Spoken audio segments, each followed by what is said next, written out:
Thank you. Asian টিভির প্রতি যে আপনার একটা ভালোবাসা আছে, এই জন্য আমি এশিয়ান টিভির হয়ে আছি। এখন আপনি সাইড নিচ্ছেন। এবং এখন বিষয়টা বিশেষ করে প্রশ্ন আপনি করবো, প্রায় ৮০ ঘন্টা ধরে একটা প্রশ্ন করবো। আচ্ছা আচ্ছা, ঠিক আছে। এই বিষয়টা কি এখনো কি আপনার সাথে মিডিয়ার না না, আমরা মিডিয়ার না। এই বাংলাদেশে আচ্ছা সমস্যা নেই। হ্যাঁ, এই বাংলাদেশে যারা স্বতন্ত্র নির্বাচন করেছে বিভিন্ন সময়, তারা জানে 1% ভোটের নামে কিছু লোকটা হয়। একটা নাগরিক সমর্থন হিসেবে সে নাম দেয়, কিন্তু যখন পুলিশ ফোন দেয় তখন কিন্তু সে ভয়েতে বলে ফেলে আমি সমর্থন দেই নাই। আর এরাও এমন ভাবে বলবে যে আতঙ্কের মতো করে। এগুলো ইলেকশন কমিশনের একটা জুলুমের অংশ। আমরা বারবার বলছিলাম এগুলো সমাধান করতে হবে, সেটাও বিষয় না। আমি বসছি আমার দলের জন্য, আমার দলের নিবন্ধন চাই। আমরা দীর্ঘদিন এদেশের মানুষের জন্য ছোট ছোট কাজ করার চেষ্টা করেছি, সব সময় সফল হয়েছি এরকম না, কিন্তু আমাদের চেষ্টা ছিল। আমরা রাজনীতিটা করতে চাই, আমাদের ভাইয়েরা নির্বাচনে অংশ নিতে চাই, কিন্তু এই যে আটকায় দিচ্ছে আমাদেরকে। এজন্য আমরা ভাবছিলাম অনেকটা যে আদালতে যাব কিনা। আদালতের আমাদের আগের বাজে একটা অভিজ্ঞতা আছে, প্রায় 2 বছর আমাদেরকে ঘুরিয়েছে। আমরা আসলে দিশা পাচ্ছি না এখন আদালতে গেলেও আমরা নির্বাচনে অংশগ্রহণ করতে পারবো কিনা। সবকিছু বিবেচনা করে আমরা দেখেছি যে ইলেকশন কমিশনের যে চিঠি, সেই চিঠিটাই আসলে গলত এবং ভুলে ভরা, মিথ্যাতে ভরা। আমরা সেই মিথ্যাগুলো চ্যালেঞ্জ করেছি।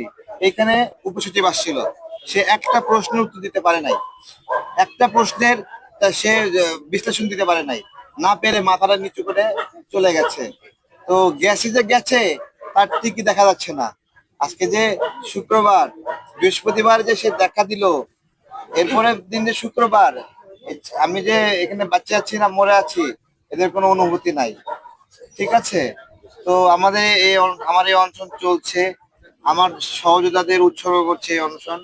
তারা নির্বাচন করতে চায়, শুধু তাই না, এই দেশে আমরা তো 20-25 জনের বেশি নির্বাচন করার সামর্থ্য নাই। এর বাকি যে আসনগুলো, দেশের বিভিন্ন জায়গা থেকে শিক্ষক যারা রিটায়ার করেছে, এরকম ভাবে সাবেক সেনা কর্মকর্তা, আলেম, বেছে বেছে কিছু মানুষকে নিয়ে আমরা একটা নির্বাচনে অংশগ্রহণ করব। আমরা আমরা যদি নিবন্ধন পাই, আমরা সেই জায়গা থেকে চেষ্টা করছি, খুব করে বোঝানোর চেষ্টা করছি।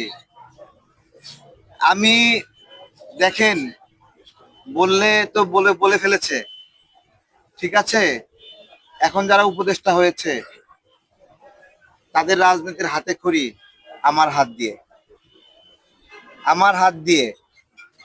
এই আমি, নুরুল হক নূর, রাশেদ, ফারুক, আমরা মিলে যে রাজনৈতিক প্রক্রিয়া তৈরি করেছি, আজকে আমাদের সংগঠন আলাদা, কিন্তু এই আমরা তাদেরকে রাজনীতির সদস্য করেছি। আজকে আমাদের এখানে নিবন্ধনটা কেউ না কেউ থামায় দিচ্ছে, ঠিক আছে। আমি যদি তাদের রাজনীতি শিখাই, তাহলে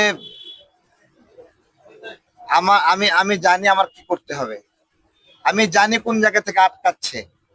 আমি কোর্টে যাব না, এখানে বসছি, এখানে বসে আছি। আমি জানি আমাকে নির্বাচন করতে দেবে না, এবং স্বতন্ত্র নির্বাচন করতে গেলে ওই 1% ভোটের মার প্যাচে আমাকে আটকায় দেবে। কোর্টে গেলে কোর্টে আটকাবে, সব জায়গায়। আপনারা তো শুধু শেখ হাসিনাকে গালি দেন, হ্যাঁ। এখানে যে শেখ হাসিনা স্কোয়ার পরিস্থিতি তৈরি করছে, তার চেয়ে 2 গুণ 3 গুণ ফ্যাসিজম ডেভেলপ করছে, এরা খেয়াল করেননি। এদের তো জনগণের কাছে যেতে হয় না। জনগণ কাছে গেলে জনগণ জিজ্ঞাসা করবে কি ব্যাপার, তুমি এটা কেন করো। ওই বিল্ডিং থেকে বের হয় না, হ্যাঁ, সাংবাদিকদের প্রশ্নের উত্তর দেয় না। তো এইটা হলো একটা অবস্থা।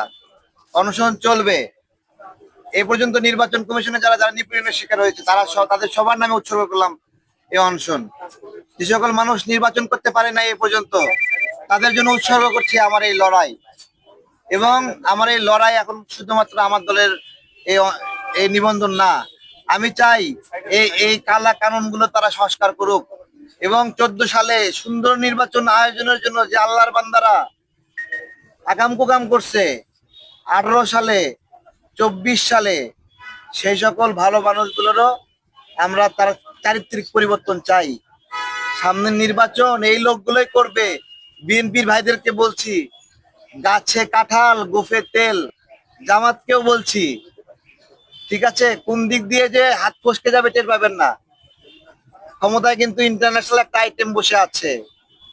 হ্যাঁ, কোন প্যাচে ফালাবে বুঝতে পারতেছেন না। এটা এটা শুধুমাত্র বাংলাদেশি ইস্টাবলিশমেন্ট না, বরঞ্চ বাংলাদেশে এদের কোনো ইস্টাবলিশমেন্টই নাই। এটা সব ইস্টাবলিশমেন্ট বিদেশ থেকে কলকারি নারে। সো নির্বাচনটা যে করতে পারবেন, এমন প্যাচ লাগাইবে, তখন ওই সাঁতরানোর জন্য একটা কলার ভেলা পাবেন না আপনারা। তো আপনারা এটা ধরেন, এর ভিতরে বাঘ ভাল্লুক কি কি আছে তাই না বের করেন, বের করে নতুন করে নিয়োগ দেন, ভালো কিছু হবে ইনশাল্লাহ। Thank you. আমার সুপারিশ তো আপনারাই করছিলেন, আমার সমস্যা একটা প্রশ্ন। এটাই তো সুপারিশ আমরা করছি না, করছি তো মাহমুদুর রহমান স্যারকে বলছি, আমাদের পত্রিকার। আপনি বলছিলেন এই সিইসি রে সুপারিশ করতে, কিন্তু জিনিস ডেস্টিনি রে নিবন্ধন দিয়ে দিছে। ডেস্টিনি কি জিনিস মাহমুদুর রহমান স্যার আপনি জানেন না? সিইসি ডেস্টিনি কি জানে না? 43 লাখ মানুষের টাকা মারে খাইছে না? জনগণ জানে না, ছোট বাচ্চাও জানে। কিন্তু তারা তো এখন টাকা ফেরত দিতে ঠিক চাচ্ছে। আছে, ফেরত দিছে, ফেরত দেবে। ফেরত যদি হ্যাঁ। দেওয়া শুরু করে তখন সেক্ষেত্রে কি শোনেন, এই যে ফেরত দেবে, মানুষের টাকাগুলো মানে গেছে কেন? ওরা হাওয়ায় হাওয়ায় গাছ লাগাইয়া, হ্যাঁ, গাছ বিক্রি করছে।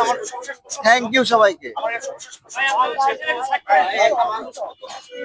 আচ্ছা, শুক্র শনিবার তো বন্ধ, তাহলে রবিবারে কি আপনি আশা করতে পারেন আপনার ব্যাপারে কোনো পজিটিভ নিউজ আসতে পারে? আমি কথা বলেছি, আপনি যেহেতু অসুস্থ, আপনার প্রেশার চলমান আমার সমস্যা, সেক্ষেত্রে পরবর্তী সময় যদি আপনি আরো অসুস্থ হয়ে যান, আপনার পরিবারের ক্ষেত্রে কি করণীয়, কিন্তু আপনার আমি জানি না এই বিষয়ে, এই যে নির্বাচন কমিশনের যে জুলুম, এই জুলুমের শিকার সকল রাজনৈতিক দল, নতুন ছোট ছোট সংগঠন, এই জুলুমের শিকার গণসংহতি আন্দোলন, এই জুলুমের শিকার নাগরিক ঐক্য, এই জুলুমের শিকার গণ অধিকার পরিষদ, এই জুলুমের শিকার হয়েছে এবি পার্টি, এই জুলুমের শিকার হয়েছে লেবার পার্টি, এই জুলুমের শিকার হয়েছে আরো অনেক সংগঠন, এবং আমি নিজেও জুলুমের শিকার।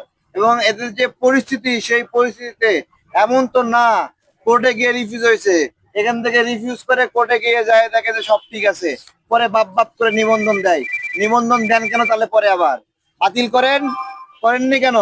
আমি চাই এই জুলুমের পার্মানেন্ট একটা বন্দোবস্ত হোক, এই জুলুম বন্ধ হোক। এই জুলুম নির্বাচন কমিশন, সংস্কার কমিশন, তারা বলছিল 7টা জেলা 25টা উপজেলা তদন্ত করবে, সেই জায়গায় ফিরে আসতে হবে। এইভাবে নকল ভুয়া ভুয়া তদন্ত করতে পারে না, এগুলো আমরা মানি না। ধন্যবাদ সবাইকে। ধন্যবাদ। ভাই এগুলো আপনার ছেড়ে দেন। আমার হচ্ছে একটু সবাই, সকল গণমাধ্যমের ভাইরা, হ্যাঁ, হ্যাঁ। একটু বিদায়। আসসালামু আলাইকুম।